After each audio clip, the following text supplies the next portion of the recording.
20장 1절부터 마지막 절 전체를 다 보겠습니다. 좀 길지만 그래도 오늘은 20장 전체를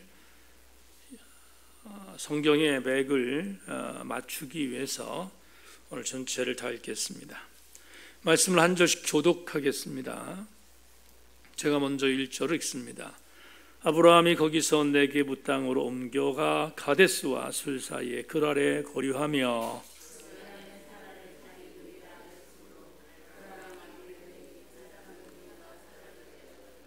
그 밤에 하나님이 아비멜렉에게 현몽하시고 그에게 이르시되 내가 데려간 이 여인으로 말미암아 내가 죽으리니 그는 남편이 있는 여자임이라.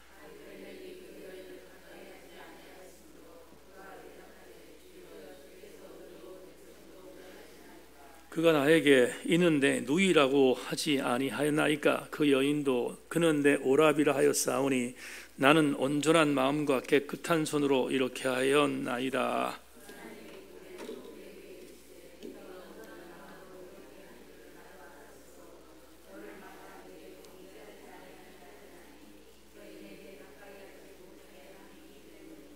이제 그 사람의 아내를 돌려보내라. 그는 선지자라. 그가 너를 위하여 기도하리니 내가 살려니와 내가 돌려보내지 아니하면 너와 내게 속한 자가 다 반드시 죽을 줄 알지니라.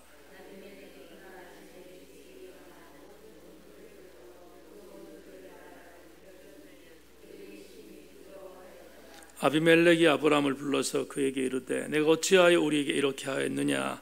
내가 무슨 죄를 내게 범하였기에 내가 나와 내 나라가 큰 죄에 빠질 뻔하게 하였느냐. 내가 합당하지 아니한 일을 내가 행하였도다 하고 아브라함이 이르되 이곳에서는 하나님을 두려워함이 없으니 내 아내로 말미암아 사람들이 나를 죽일까 생각하였음이요.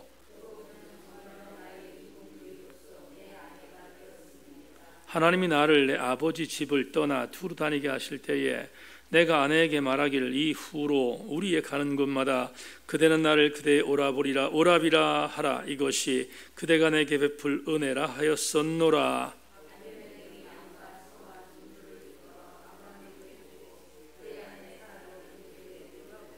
아브라함에게 이르되 내 땅이 내 앞에 있으니 내가 보기에 좋은 대로 거주하라 하고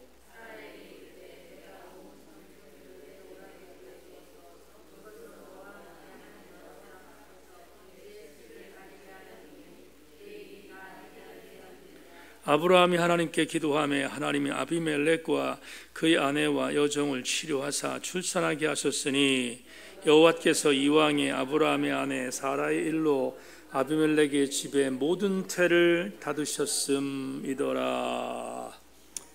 아멘.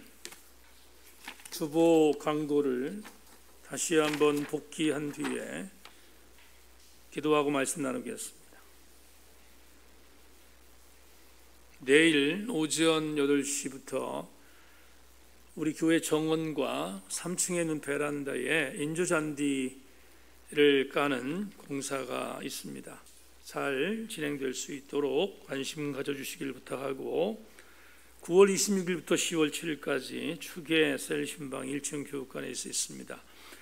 4분기 사역과 후반기 사역에 대한 부분에 회복을 위한 신방 사역을 하려고 하는데 이 신방은 제가 일반적으로 말하면 영성 부흥의 식으로 진행할 예정으로 있습니다.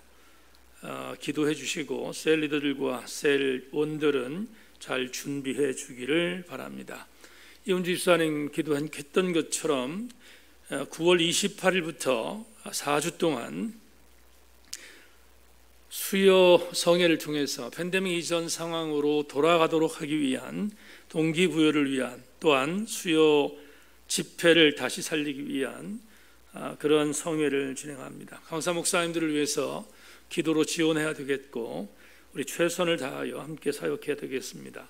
자세한 사역 내용은 별지를 참고하셔서 착오 없도록 최선을 다해 준비해 주길 부탁하고 부연되어지는 중요한 내용들은 제가 다시 한번 여러분들에게 보강해서 말씀을 드리려고 합니다. 그래서 잘 준비하실 수 있기를 바랍니다. 10월 23일 주일부터 우리 교회의 오후 예배와 그리고 점심 식사도 특별한 확산세가 있지 않는 한 진행할 예정으로 있습니다. 위에서 잘 준비하시고, 사실은 지난 주일도 말씀드렸지만 제천 지역에 있는 교회 중에서 조직교회 중에 오후 예배를 혹은 저녁 예배를 드리지 않는 교회가 우리 교회 말고는 없습니다. 우리 교회가 이 부분에 있어서 제가 결단하지 못한 부분도 있지만 늦게 시작하는 상황인 것을 기억하고 더 철저히 준비해서 오후 예배의 사역이 이전에 상투적인 그런 상황으로 빠지지 않도록 최선을 다해 주시길 부탁하고, 청년들과 학생 예배는 별도로 상의해서 공지하도록 하겠습니다. 지역셀 예배와 소그룹 사역은 9월 18일 주간부터 진행된다는 거 기억하시고 9월 13일 주중 사역만 먼저 진행합니다. 기억하시기를 바라고, 이번 주부터 추석 연휴가 진행되는데 9월 8일 새벽 예배를 정상적으로 드린 이후 월요일까지 새벽 예배를 쉽니다. 그리고 더불어 13일 예배는 정상적으로 새벽 예배를 다시 시작하고, 이번 추석 연휴에 중간 부분에 주일이 있기 때문에 주일에 집중하시기를 바라고 최선을 다해서 예배 빠지지 않도록 함께 노력해 주시기를 부탁합니다. 추석 추모 예배 자료 안내석에 있습니다. 참고하시기 바라고, 돌아오는 주일은 비전 주일로 예배를 드립니다. 지난 주일날 추석 명절 대내 구제를 잘 마쳤습니다. 최진봉 집사님께서 대원과학대학의 문헌정보학 교수로 임명돼서 10월 1일부터 사역하는데 축하하고 건강한 출발을 위해 중보해 주시기를 부탁합니다. 더불어 수험생들 위해서 기도하시고요, 군에 있는 아들들 위해서도 기도해 주시기를 부탁드립니다. 김현미 집사님 광고를 잠깐 하겠습니다. 오늘 김현미 집사님 1시 45분부터 수술이 시작돼서 5시 반쯤 수술이 마쳐져 지금 회복 중에 있습니다. 이후에 김현미 집사님이 치료 과정이 원활하고 또 후유증 없도록 잘 진행될 수 있도록 함께 위해서 기도해 주시고, 최선을 다해서 우리 교우들이 중보해서 좋은 결과들을 보고할 수 있도록 해주기를 기도하는 마음으로 또 간절히 소망합니다. 박연원 권사님 위해서도 잊지 말고 기도해 주시기를 부탁드립니다. 이번 돌아오는 주일 여러분 흐트러지지 않도록 최선을 다해 주실 수 있기를 다시 한번 부탁 말씀을 드립니다. 391장 하나님께 찬송하겠습니다. 찬송하고 하나님께 기도하는 시간을 갖습니다. 오늘 새벽에도 우리 기도를 전심해서 함께 기도했는데 김현미 집사를 위해서 다시 한번 기도하고, 그리고 우리 교회 아픈 교우들이 교회 중심에 있는데 아픈 교우들 어렵지 않도록 함께 기도하시고, 더불어 오늘 수요 저녁 예배에 수요 예배를 소홀히 여기는 자들이 지천에 깔려 있지만 여러분들 대면에 나오셔서 예배를 드리고 있습니다. 수요 예배가 은혜로 접목돼서 전염되어 다시 살아날 수 있도록 함께 기도하고 성회를 위해서도 준비하기를 바랍니다. 391장 하나님께 찬양한 뒤에 한번 합심해서 기도하고 말씀 나누겠습니다.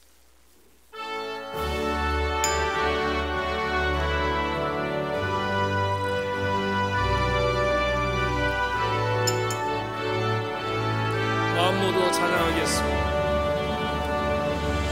오 놀라운 구세 예수 내 주 참 능력의 주시로다. 큰 바위 빛 안전한 그곳으로 영혼을 숨기시네.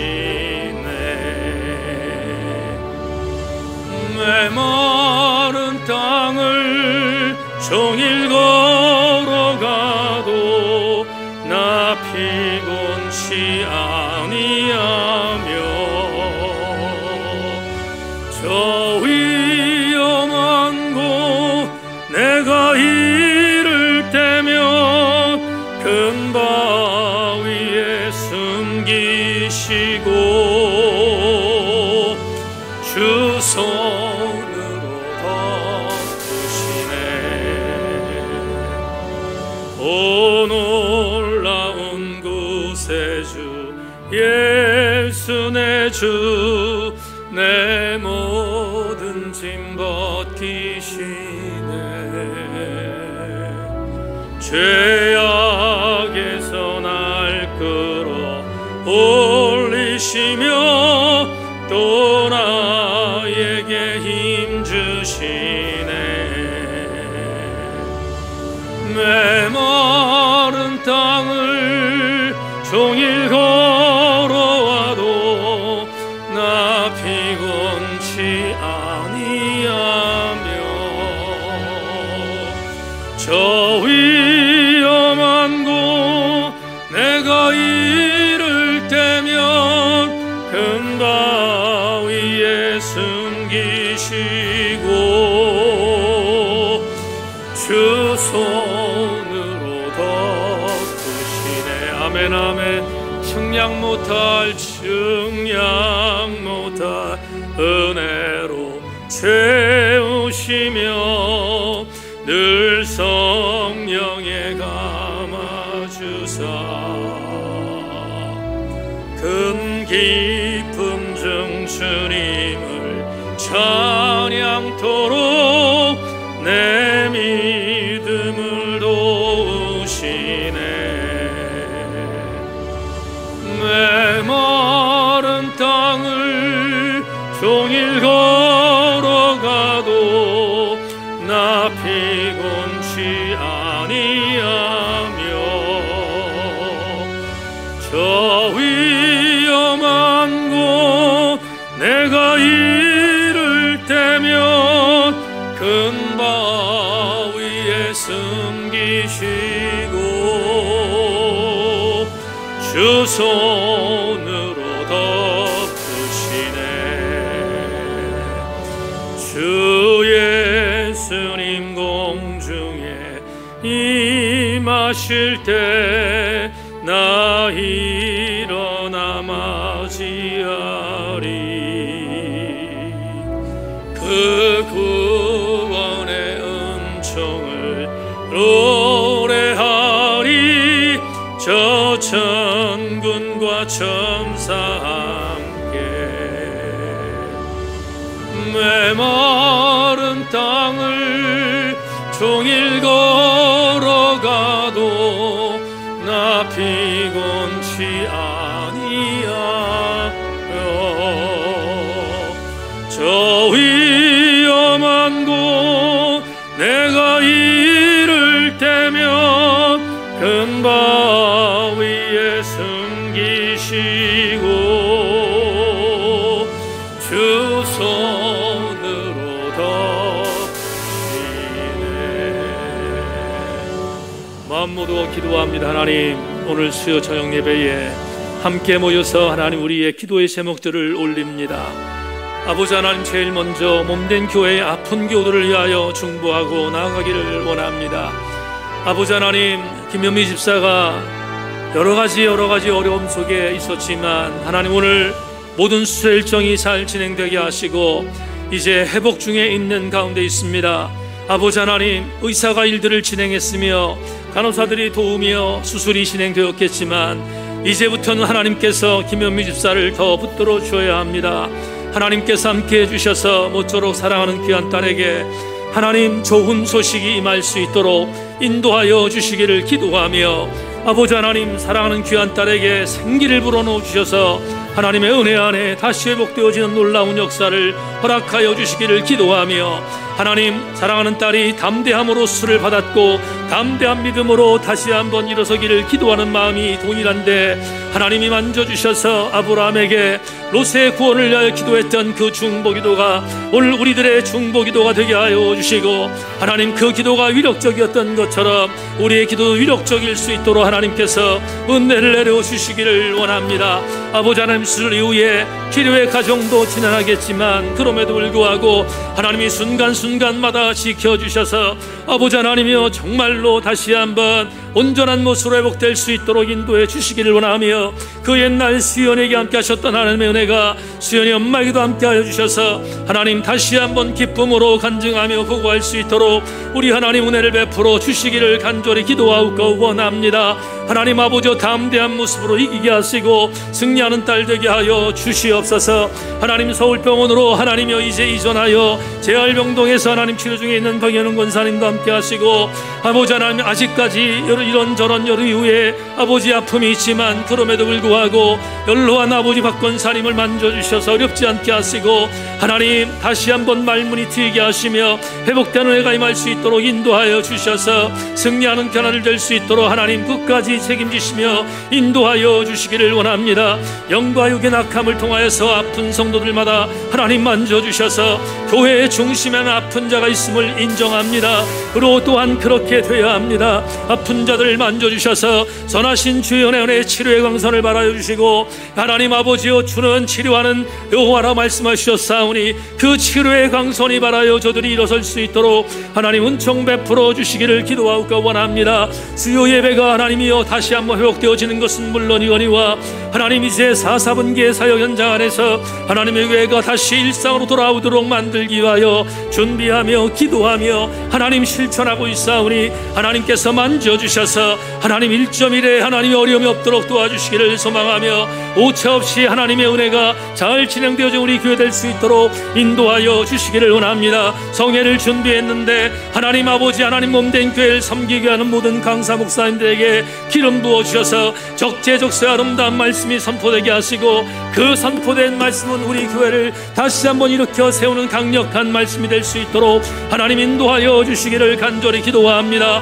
하나님의 손길이 필요하오니, 하나님의 은혜가 필요하오니 적절하게 하나님께서 역사하여 주시기를 간절히 기도하고 소망합니다. 아버지, 오늘 수요 저녁 예배에 모였습니다. 그 아버지 적은 무리가 모였지만 그럼에도 불구하고 두세 사람이 내 이름으로 모인 곳에 나도 그들과 함께 하겠다고 약속하신 그 말씀을 믿고 오늘 종이 기도하는 마음으로 말씀을 준비했는데, 성도들 말씀을 받을 때 아멘하게 하시고 이 정도 하나님이여 성령이 압도하시는 은혜를 통하여 말씀을 증거하게 하셔 전하는 자 듣는 자 모두가 함께 은혜 받는 아름다운 시간이 될 수 있도록 주여 기름 부어 주시옵소서. 행여나 교만한 자 없게 하시고 하나님의 은혜를 떨림으로 받아 승리할 수 있도록 하나님 복 내리어 주시기를 기도하고 원합니다.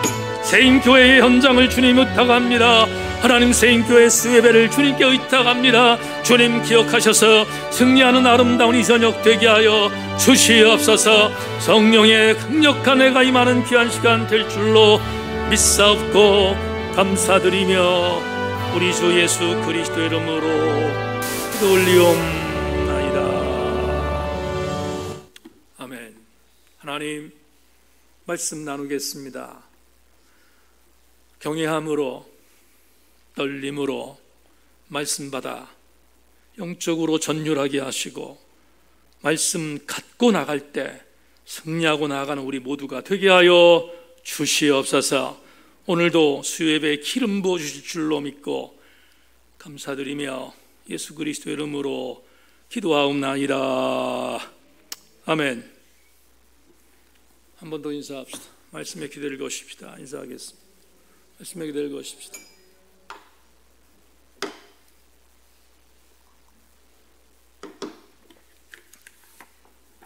주보에 있는 대로 편견은 정말로 위험합니다, 이런 제목을 갖고 창세기 74번째 강의를 여러분과 함께 나누기를 원합니다. 영적 집중력을 종에게도 주시고 여러분들에게 주셔서 은혜의 시간 되기를 소망합니다. 오늘 제목이 편견은 정말로 위험합니다 라고 정했습니다. 편견이라는 한자 단어를 풀면 치울칠 편과 볼견자가 합쳐진 한자 단어입니다. 편견이란 단어를 문자적으로 해석한다면 한쪽으로 치우쳐 본다는 의미일 것입니다. 한쪽으로 치우쳐 본다는 것은 설교의 제목처럼 대단히 위험합니다. 왜 위험할까? 한쪽을 보기 때문에 상식적이지 않습니다. 상식적이지 않다는 것은 대단히 위험한 것입니다. 한 곳만 보기에 다른 것을 왜곡할 수 있는 가능성이 100%입니다. 목회를 하는 목사인 저는 그래서 편견되이 목회하지 않기 위해서 목을 걸어야 하고, 성도들은 편견된 신앙생활을 하지 않도록 목을 걸어야 합니다. 그러나 현실은 녹록하지 않습니다. 성경에 있는 내징을 보더라도 성경에 있는 내징을 우리가 바라보는 성경의 이해조차가 편견될 때가 얼마나 많은지 모릅니다. 하나의 신뢰를 들어보겠습니다.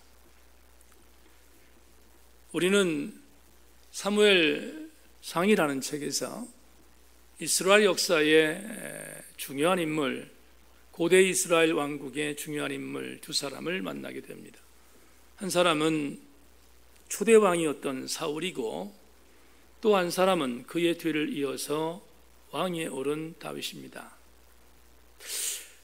사울과 다윗을 우리가 묵상할 때마다 우리는 이미 선입견으로 갖고 있는 사상이 있습니다. 어떻게 바라보면 조금 나쁜 말이지만 쇠뇌되어 있을 정도로 이미 갖고 있는 두 사람에 대한 고정관념이 있습니다. 그것은 사울은 나쁜 사람, 다윗은 좋은 사람이라고 하는 세뇌되어 있는 사고방식입니다. 왜 우리가 사울을 나쁜 사람으로 해석하고 다윗을 좋은 사람으로 해석하는가?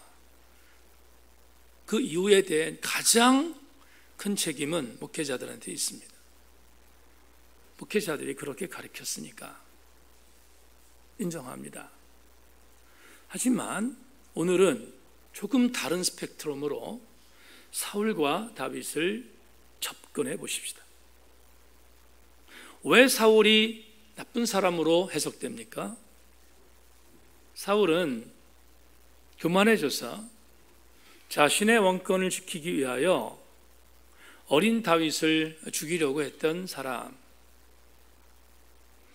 그리고 자신의 권력을 유지하기 위하여 다윗이 승승장구할 때 제거 1순위로 생각해서 갖은 편법과 폭력을 동원해서 다윗을 죽이려 했던 장본인.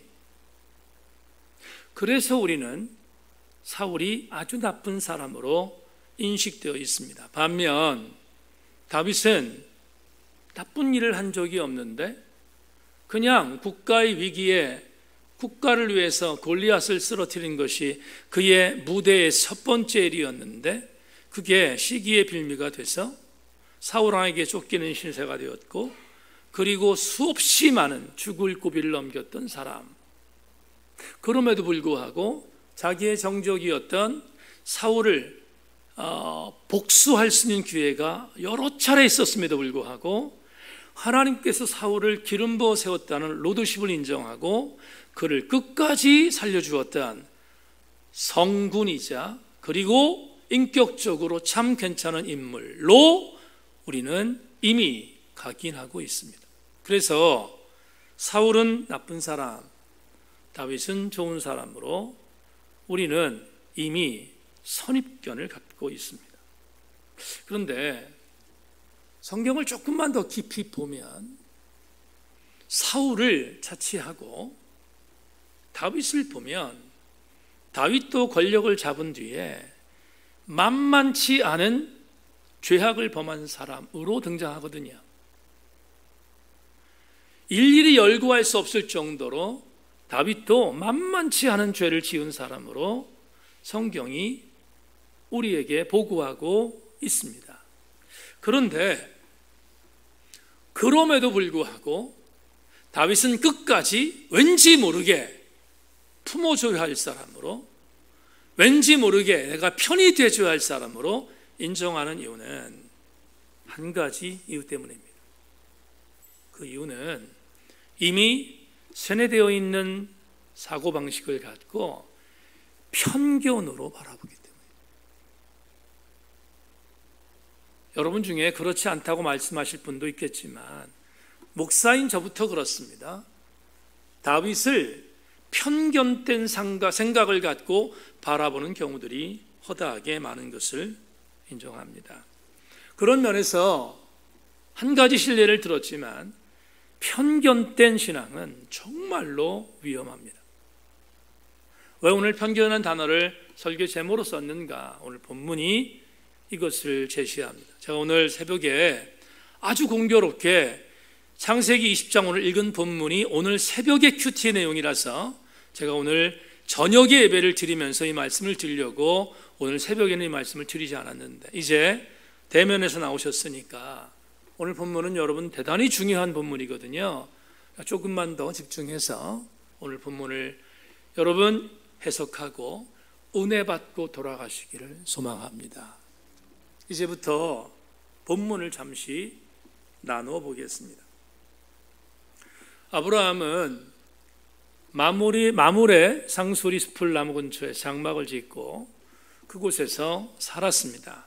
그곳은 소돔이 멀리 떨어져 있지 않은 장소였음을 우린 지난 19장을 통해서 보았습니다. 그런데 어느 날 왠지 모르지만 소돔이 멸망한 이후 아브라함이 본인이 살고 있었던 지역에서 이동합니다. 어디로 이동했는가? 오늘 본문 1절이 어디로 이동했는지를 보여줍니다. 여러분 본문 1절을 보시면 본문 1절만 읽겠습니다. 다시 한 번만, 원고에는 없지만 1절만 제가 읽으면 이렇게 되어 있습니다. 아브라함이 거기서 네게부 땅으로 옮겨가 가데스와 술 사이 그랄에 거류하며. 자, 이 구절을 제가 지금부터 여러분들에게 설명하겠습니다. 아브라함이 마므레 상수리 나무에서 그랄로 옮겼다 이렇게 말하고 있죠. 1절이. 그런데 도대체 이 땅들이 어디인가? 본문은 제시하지 않아요. 그래서 구약학자의 도움을 받기로 했습니다. 지금 1절에서 말하고 있는 다윗이 마므레에서 옮긴 그랄의 지역적 상태에 대한 부분들을 구약학자의 도움으로 여러분들에게 해석하겠는데, 제가 창세기 강의를 제일 많이 보는 송병원 교수의 주석을 여러분들에게 읽겠습니다. 네게부는 가나안 남쪽 지역에 펼쳐져 있는 광야 지역을 뜻한다. 가데스는 시내 반도의 북동쪽에 위치해 있는 오아시스이며 부엘세바에서 약 75km 떨어져 있는 곳에 있었다. 술은 나일 델타의 동쪽에 위치해 있는 것으로 알려져 있다. 가데스와 술 사이에는 짐승을 먹일 만한 목초 지역이 있었다. 그렇다면 성교수의 주석을 참고한다면 우리는 이런 추측을 할 수 있습니다. 아브라함이 왜 갑자기 마므레에서 그랄로 옮겼을까? 추측이 충분히 가능합니다. 아마도 아브라함이 거주했던 마므레 숲을 상수리 나무 근처는 가축을 키우는데 적합한 장소였음이 분명합니다. 그러나 언제나 여러분 지금 아브라함은 거부였거든요. 거부였기에 갖고 있었던 가축이 많았다는 것을 전제할 때 목축들이 먹을 만한 목초들이 떨어질 수 있는 가능성이 있습니다. 오랜 세월 동안 그곳에서 정착했기에 가축들이 먹을 만한 목초가 떨어졌을 수 있는 가능성이 있습니다. 또 하나, 언제든지 창세기 10장에도 말하지만 언제든지 그 땅은 건조한 땅이었기에 기근이 가능했습니다. 추측하기로는 가축들에게 먹일 목초가 떨어졌든지 아니면 기근이 들었든지 둘 중에 하나일 것입니다. 도저히 가축들을 키울 수 있는 방법이 없어서 아브라함이 결단한 것이 바로 뭔가 하면 장막을 이동하는 것이었습니다. 그래서 그 이동을 어디로 했는가? 그랄 땅으로 했는데, 그랄 땅, 그리고 오늘 여기 게데스의 술 사이라고 하는 이 지역을 송병원 교수가 여러 가지 내용으로 말씀했는데 이걸 여러분들이 알아듣기 쉽게 말하겠습니다. 여러분, 이스라엘이라는 땅을 놓고 볼 때, 제가 사실 오늘 그림을 준비하기도 생각했었는데 그냥 설명하겠습니다. 이스라엘 땅을 중심으로 볼 때 맨 밑에가 사해입니다. 사해인데 사해 바로 위쪽 부분에, 사해라고 하는 위쪽 부분에 서쪽, 그러니까 다시 말하면 지중해가 있는 지역입니다. 똑같이 가나안 땅이라 할지라도 그 지중해 지역에서 가까웠던 서쪽을 그랄 땅이라고 해요. 그런데 그 그랄 땅은 고대 이스라엘부터 어디의 땅이었는가? 고대 이스라엘뿐만 아니라 이어진 역사의 흐름 속에서 그 땅의 대부분의 역사의 주인은 우리가 너무 잘 알고 있는 블레셋이었습니다. 블레셋이 어떤 땅이죠? 우리가 알고 있는 골리앗의 조국, 뭐 그 정도로 알고 있습니다. 근데 블레셋이라는 단어가 어디서 나왔는가 하면 팔레스타인이라는 단어에서 나왔어요. 그러니까 블레셋이라는 단어는 가나안에 있어서 원래 가나안 땅에 아주 중요한 요충지예요. 제가 여러분 기억나십니까? 노아의 세 아들 중에서 저주받았다고 하는 아들 함을 저주받았다고 하지만 절대 그렇지 않습니다. 왜냐하면 함의 후손들이 차지한 땅이 그 땅이거든요. 그러니까 그 땅은 어떤 의미로 하면 요충지였고요, 광야 지역에서 벗어난 가축들에게 목축을 할 수 있는 적합한 땅, 그래도 거기는 먹일 수 있는 식물들이 자라는 곳, 그 땅이 블레셋이었기에 자기가 거주하고 있었던 마므레의 기근이나 아니면 목축을 할 수 있는 환경이 도저히 되지 않은 것을 알았던 아브라함이 어쩔 수 없이 이동한 땅이 그랄이었을 것이다. 근데 그랄은 아브라함의 입장에서 바라볼 때는 낯선 땅이었어요. 여러분, 담임 목사의 설교를 이해를 하셔야 되겠는데, 유대의 관점에서 바라보면 블레셋은 이방 땅입니다. 이해하셨습니까? 이해가 되지요? 우린 그렇게 알고 있었으니까. 유대의 관점에서 바라보면 블레셋은 이방 땅이에요. 그러나 지금 그랄이라고 하는 블레셋에 살고 있었던 사람이 만에 하나 아브라함이 그쪽으로 이동했다면 누가 이방인이에요? 아브라함이 이방인이잖아. 그걸 전제합시다. 전제하면서 말씀을 나누기를 원합니다. 여하튼 간에 그 당시에는 지역 경계가 그렇게 중요하지 않았으니까 들어가 살면 돼요. 다만 그 땅이 그랄 땅이었는데 그 땅의 맹주는 아비멜렉입니다. 여러분, 아비멜렉이라는 이름 나오니까 혹시 기억나는 사람 있나요? 아비멜렉이 누구죠?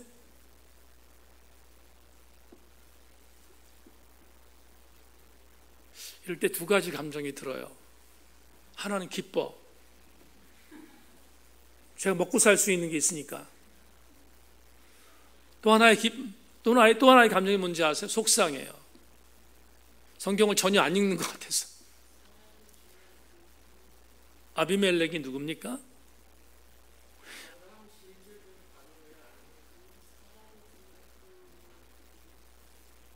그냥 제가 하겠습니다. 아비멜렉은 역사적으로 가장 유명한 사람이 누구예요? 기드온의 아들이에요. 그 엄청났던 죄악을 저질렀던 아들 아비멜렉. 그러면 제가 이 말씀 왜 드리냐면, 아비멜렉이란 이름은 나의 아버지는 왕이라는 뜻인데, 나의 아버지는 왕이라는 뜻이 아비멜렉이라는 자체가. 그런데 이 본문에서 아비멜렉이라고 등장한 이 이름은 사람의 이름이 아니라 고대 그랄 땅에서 아비멜렉은 어떤 의미를 갖고 있냐면, 여러분, 이집트의 왕을 뭐라고 해요? 바로라고 하잖아요. 파라오라고 하잖아요. 똑같은 의미로 아비멜렉은 그랄 땅을 지배하던 맹주의 대명사였을 가능성이 많아요. 여하튼 간에 아비멜렉이라고 하는 이 맹주가 그랄 땅을 지배하고 있었어요. 그런데 그쪽으로 누가? 아브라함이 이동했어요. 그렇다면 아비멜렉이라고 하는 사람의 입장에서 바라볼 때는 아브라함은 별로 반갑지 않을 수 있는 가능성이 있는 사람이에요. 그렇지 않겠습니까? 자기 땅에 들어온 이방인이라고 추측할 수 있으니까. 그런데 오늘 본문은 놀라운 보고를 하고 있습니다. 지금부터 여러분과 함께 이거 얘기를 나누려고 하는데, 보세요. 아브라함이 그랄 땅으로 들어갔어요. 그랄 땅은 아비멜렉이 통치하고 있어요. 교대의 땅의 경계는 그렇게 지금처럼 엄청난 국경이 있었던 게 아니니까 가능해요. 이동하는 데 있어서 별 문제 없었어요. 그냥 장막을 치어 살면 되니까. 그런데 중요한 것은 아내가 문제였어요. 제가 설교 준비하면서 정말 많이 찾아봤습니다. 많이 찾아봤는데, 여러분 창세기 12장에서 아브라함이 가나안에 장막을 거하고 베델 지역에 살고 있던 어간 기근이 들어서 어디로 내려갔다고 했죠? 이집트로 내려갔어요. 그때 아브라함의 나이가 75세였으니까 사라의 나이는 몇 살이었겠어요? 65세였을 거예요. 그냥 무조건 제가 할게요. 그냥 65세였을 거예요. 그런데 65세라고 하는 사라의 나이에 이집트에 내려간 때 아브라함의 마음속에 걱정이 생겼어요. 어떤 걱정? 자기 아내가 너무 아름다워서 바로가 빼앗을 것 같아.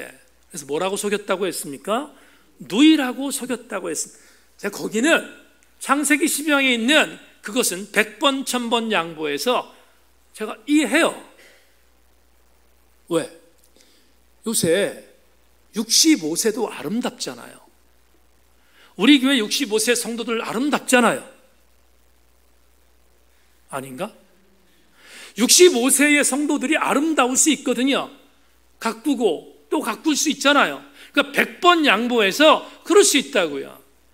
그런데 오늘 본문은 사라의 나이가 몇 세 때였는가 추측하기로는 지금 천사들이 와서 1년 뒤에 아들을 낳을 것이라고 얘기했던 그 어간이거든요. 그러니까 결국은 사라의 나이는 90세부터 89세 어간이었을 거라고요. 그런데 그렇게 나이 든 아내, 그리고 분명히 말했습니다. 생리가 끊어진 아내가 어디로 가요? 그랄로 갔어요.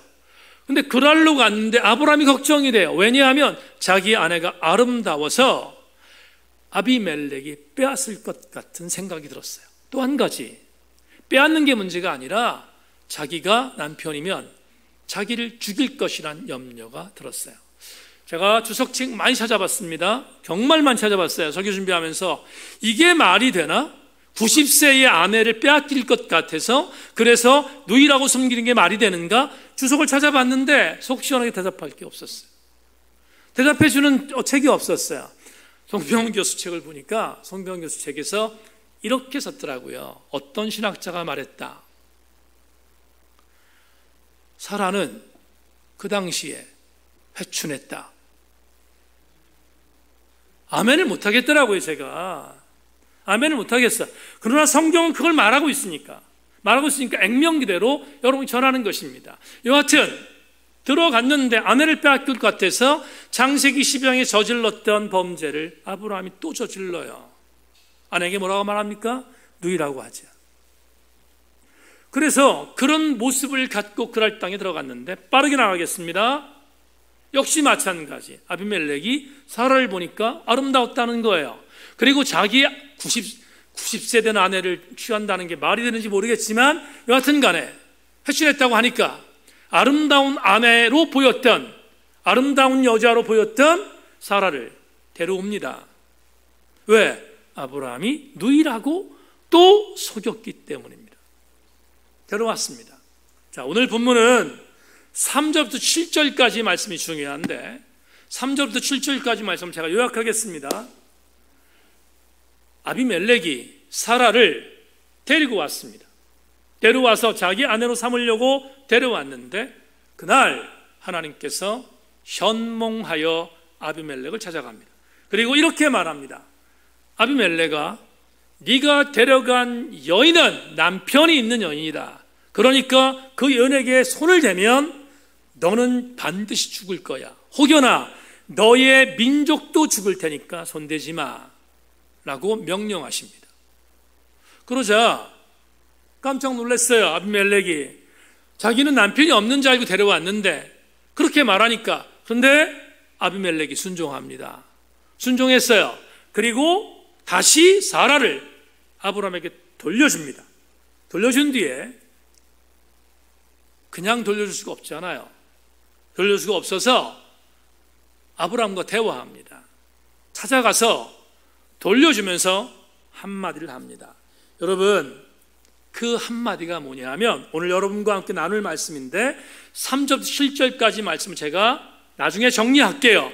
여하튼 간에 아비멜렉이 기분 나쁜 모습을 갖고 왜 당신 나 속였습니까? 아브라함한테 말하는 거예요. 당신 나 속였습니까? 당신 때문에 내 민족과 내가 죽을 뻔했습니다. 데려가십시오. 그리고 오늘 본문에 보면 15절부터 16절까지 난해 구절인데요. 그냥 쉽게 해석할게요. 15절부터 16절까지 제가 읽겠습니다. 제가 아브라함에게 이르되 내 땅이 내 앞에 있으니 내가 보기에 좋은 데로 거주하라 하고 사라에게 이르되 내가 은 1000개를 내 오라비에게 주어서 그것으로 너와 함께한 여러 사람 앞에서 내 수치를 가리게 하였노니 내 일이 다 해결되었느니라. 이거 굉장히 어려운 난해 구절인데요.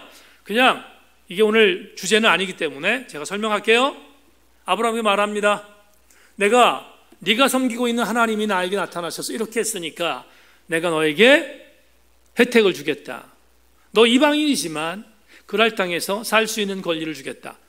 영주권 주겠다는 거예요. 그래서 아브라함에게 영주권 주었습니다. 아브라함에게 은혜가 되었죠. 또 한 가지, 남의 남자한테 갈 뻔했던 사라, 나름대로 여성으로 자존심이 긁어졌습니다. 그리고 수치스러웠습니다. 그런데 아비멜렉이 은 1000개, 엄청난 액수입니다.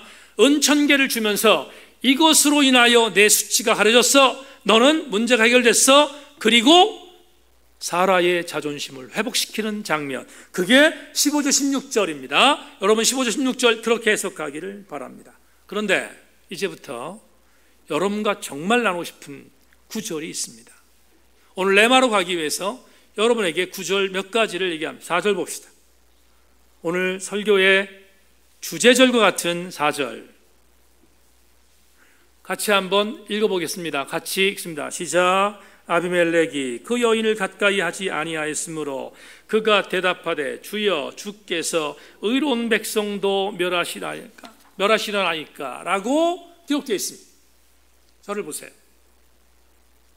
하나님께서 현몽하셔서 아비멜렉에게 나타나셨습니다. 너 사라 건들면 죽어. 건드리면 안 돼. 그러자 아비멜렉이 깜짝 놀랐습니다. 그리고 무슨 얘기인지 알았습니다. 왜냐하면 하나님께서 알려주셨으니까 이 여인은 남편이 있어. 건드리면 안 돼. 그래서 곧바로 깨달았습니다. 그런데 너 죽을 거야. 건드리면 내 민족도 죽을 거야 라고 하는 엄포성 발언에 반응한 아비멜렉의 반응 중에 4절에서 여러분 정말로 이런 고백이 나올까 할 정도의 깜짝 놀랄 만한 고백을 합니다. 아비멜렉이 말합니다. 하나님, 너는 이 여인을 가까이 취하지 않았으면 아시지 않습니까? 근데 우리 민족을 멸하시면 안 됩니다. 가까이 하지 않았는데. 그러면서 한마디를 던진 게 뭐냐면 이렇게 던집니다. 하나님, 의로운 사람을 악인과 멸하는 것이 옳습니까? 를 물어요. 어디서 많이 들어보지 않았어요?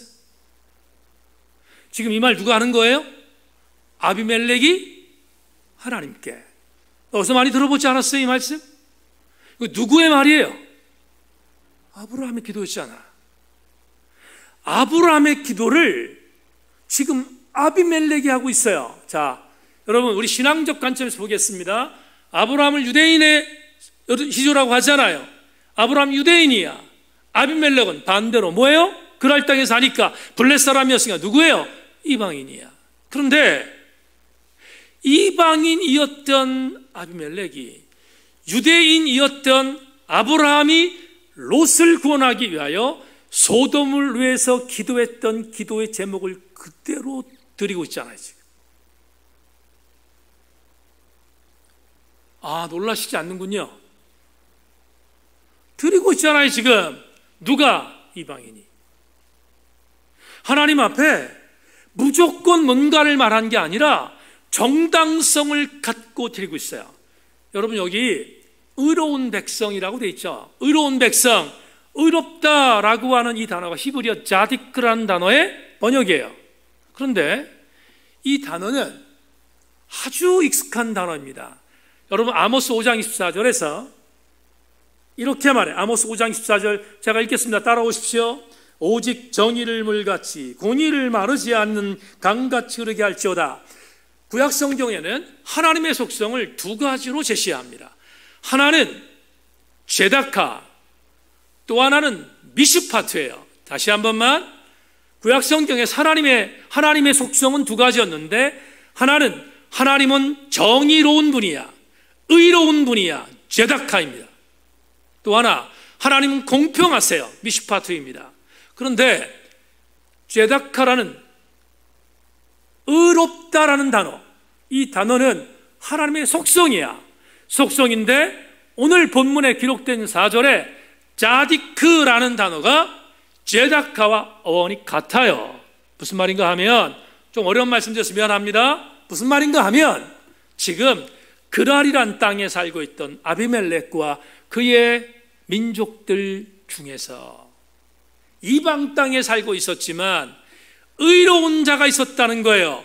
의롭다는 것은 하나님의 속성에 닮은 자라는 거예요. 하나님의 속성에, 하나님의 법에 어긋나지 않는다는 거예요. 하나님의 법에 어긋나지 않는다는 것은 하나님의 법에 순종하는 자가 있었다는 증거다, 이 말이에요. 그날에 하나님의 법도를 따라 사는 사람이 있었다는 거예요. 이게 왜 중요할까? 중요한 이유가 있습니다. 오늘 9절부터 11절을 제가 읽겠습니다. 여러분, 자막을 통해서 따라오십시오. 아비멜렉이 아브라함을 불러서 그에게 이르되 내가 어찌하여 우리에게 이렇게 하느냐?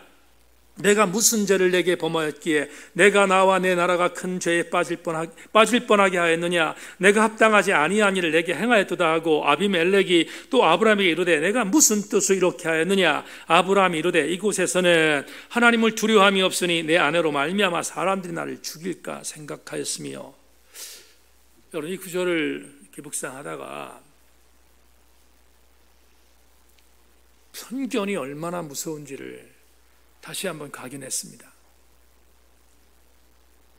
지금 아비멜렉이 사례를 돌려보내면서, 그리고 선물을 주면서, 그리고 아브라함에게 이 땅에 살아도 괜찮아 라고 혜택을 베풀면서 한마디 던졌어요. 왜 우리한테 이런 엄청난 불행이 오도록 네가 이렇게 우리를 힘들게 만들었는가를 아비멜렉이 물었어요. 정당합니까? 정당하지 않습니까? 정당하잖아요. 아비멜렉은 억울했어요. 정당해요. 충분히 그렇게 말할 수 있어요. 그런데 아브라함의 반응이 기가 막힙니다. 아브라함의 반응이 아비멜렉에게 뭐라고 말하는가? 이렇게 말해요. 이곳에는 하나님을 두려워하는 사람이 없을 것 같다. 이곳 그랄 땅에는 하나님을 두려워하는 이가 없기 때문에, 이것 때문에 하나님을 두려워하지 않으니까 너희들이 나를 죽일까 봐 내가 속였다, 이런 뜻이잖아요. 지금 여러분에게 이렇게 한번 적용해 보겠습니다. 아브라함의 이 발언은 굉장히 건방진 거예요. 아브라함의 이 발언은 천하공로할 발언이에요. 아브라함의 이 발언을 우리가 가끔 북한의 김정은이가 할 때 쓰는 말처럼 망발이에요. 어떤 자신감으로 그랄 땅에 하나님을 두려워하는 자가 없다고 단정합니까? 앞에서 말씀드렸잖아요. 자디크가 있다고, 의로운 삶을 살고 있는 사람이 있다고. 어디에? 그랄 땅에. 근데 어떻게 여러분 아브라함이 단호하게 이 땅에 하나님을 두려워하는 자가 없다고 단호하게 말할 수 있을까? 이건 오늘 설교 제목에 나온 단어 그대로 뭡니까? 편견이지 않습니까? 이걸 편견이라고 하는 거예요. 이 상을 통해서 우리는 오늘 대단히 중요한 교훈을 얻습니다. 오늘 이 전반부에 있는 이 말씀을 통해서 아비멜렉이라는 사람과 아브라함을 비교하면서 우리는 정말 중요한 교훈을 얻게 돼요. 뭡니까?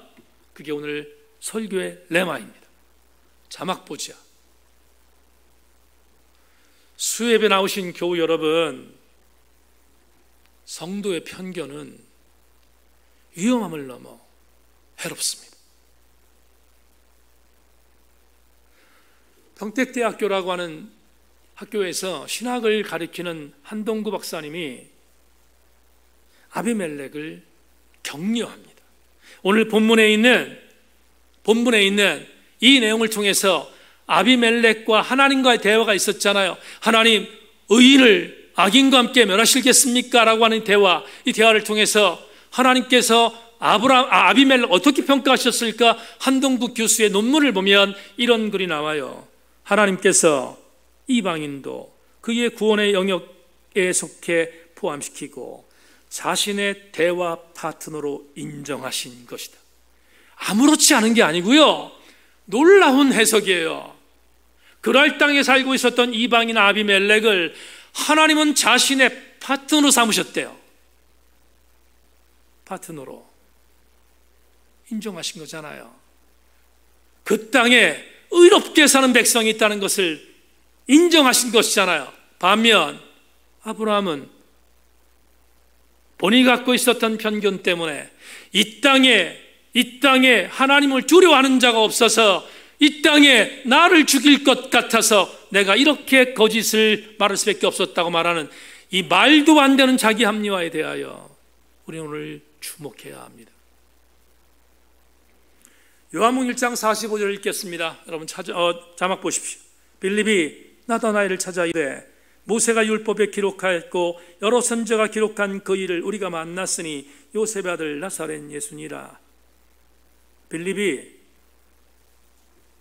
나다나엘에게 예수를 전합니다. 예수라는 복음을 전했습니다. 그러자 조금 있는 지역의 출신이었던 나다나엘이 빌립의 얘기를 듣고 이렇게 말합니다. 요한복음 1장 46절 나다나엘이 이르되 나사렛에서 무슨 선한 것이 날 수 있느냐? 빌립이 이르되 와서 보라 하니라. 우리가 그렇게 유명하게 알고 있는 나사렛에서 도대체 선한 것이 날 수 있을까? 라고 폄하합니다. 왜 나사렛을 나다나엘이 폄하했습니까? 이유는 한 가지입니다. 예수님 당시에 나사렛은 갈릴리 지역의 한복판에 있었습니다. 당시 갈릴리는 예루살렘에서 왕따 당한 사람들의 장소였습니다. 어려운 사람들, 가난한 사람들이 모여있는 버려진 땅이었습니다.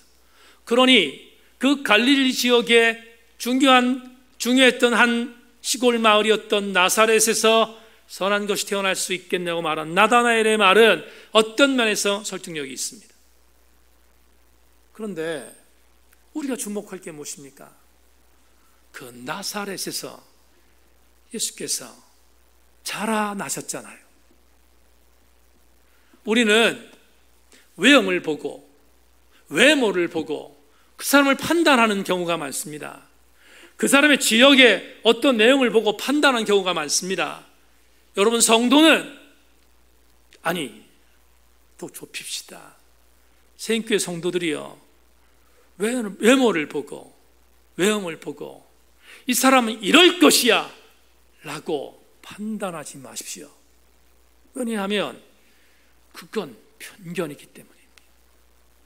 성도에게 있어서 한쪽으로 치우쳐보는 편견은 자기의 신앙생활을 좀먹는 것은 물론이거니와 자기를 죽이는 일인 것을 명심하고 절대로 편견을 여러분의 모습으로 갖추지 않기를 주의 이름으로 소망합니다.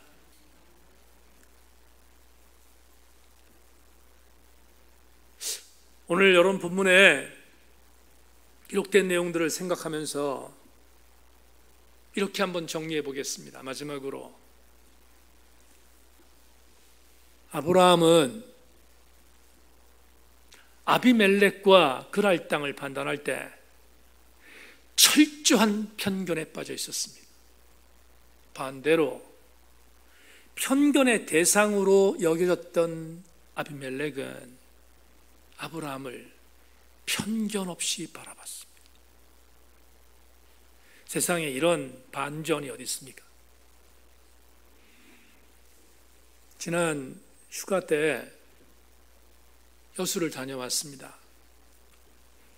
여러분, 한번 물어보겠습니다.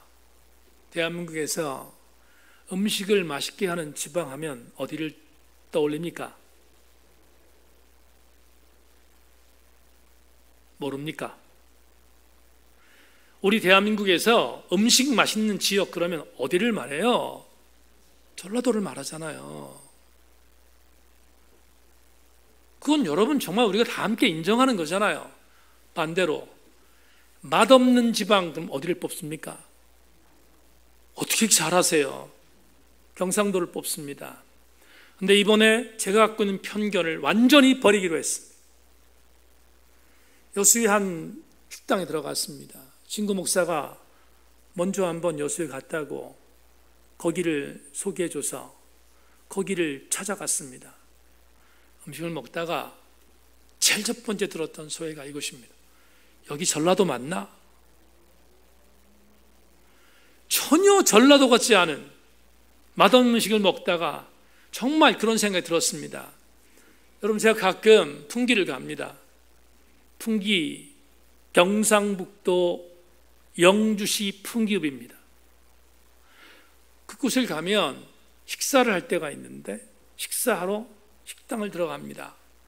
음식을 먹으면 제일 먼저 떠오르는 소회가 있습니다. 여기 경상도 맞나?